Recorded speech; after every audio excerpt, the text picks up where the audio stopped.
अस्सलाम वालेकुम YouTube viewers, welcome back to my channel hot and tasty. उम्मीद करती हूँ आप सब ठीक होंगे। आज मैं आप लोगों के लिए बहुत ही मज़ेदार बिहारी बोटी की रेसिपी लेकर आई हूँ, जो कि बहुत ही स्पाइसी बनती है। यहाँ पर मैंने सबसे पहले बोनलेस गोश्त लिया हुआ है और इसे वॉश करके अच्छी तरह रखा हुआ है। आप बिल्कुल स्मॉल साइज़ का क्यूब्स की बोटियाँ बनवा लें। सबसे पहले हम इसमें अदरक लहसुन का पेस्ट ऐड करेंगे। फिर इसमें हम योगर्ट लेंगे 1 कप, और इसमें हम ऐड करेंगे शान का बिहारी कबाब मसाला। इससे बहुत ही फ्लेवरफुल बनेंगी हमारी बिहारी बोटी।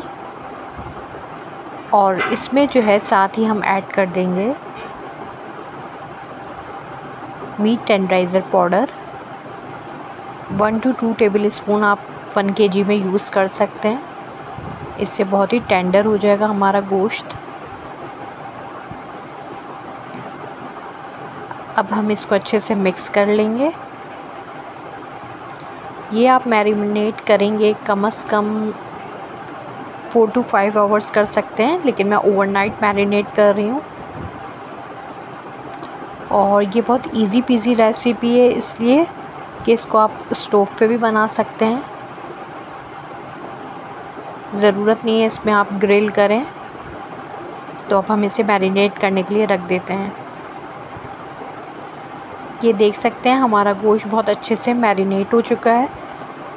और अब हम इसको जो है एक देगची में ऐड करेंगे। और यहाँ पे मैंने एक मीडियम साइज़ का प्याज को फ्राई करा हुआ है, इसको भी हम ऐड करेंगे। सबसे पहले हम ऑयल ऐड कर लेते हैं। अगर आप ऑयल मैरिनेशन में भी डालना चाहें तो डाल सकते हैं। मैं इस पॉइंट पे ऐड कर रही हूँ 1 कप ऑयल। साथ ही हम इसमें प्याज फ्राई वाली ऐड करेंगे और इसको मीडियम टू लो फ्लेम पे कुक करेंगे। बहुत आसान है इसको बनाना। आप सिंपल है कि आप रात को मैरिनेट करने के लिए रख दें और आपको जब बनाना हो आप इसे पार्टीज़ में, डिनर में बना सकते हैं। अब मैं इसको कवर करके रख रही हूँ मीडियम टू लो फ्लेम पे। तकरीबन आप 1 से 1.5 घंटा 2 घंटे आप रख सकते हैं इसको। बस ऑयल सेपरेट होना चाहिए, फिर हम जो है इसको डिश आउट कर लेंगे। यहाँ देख सकते हैं आप मेरा ऑयल बहुत अच्छे से सेपरेट हो गया है और यहाँ पे बोटियाँ बहुत अच्छे से गल गई हैं। इसको मैं डिश आउट कर लिया है।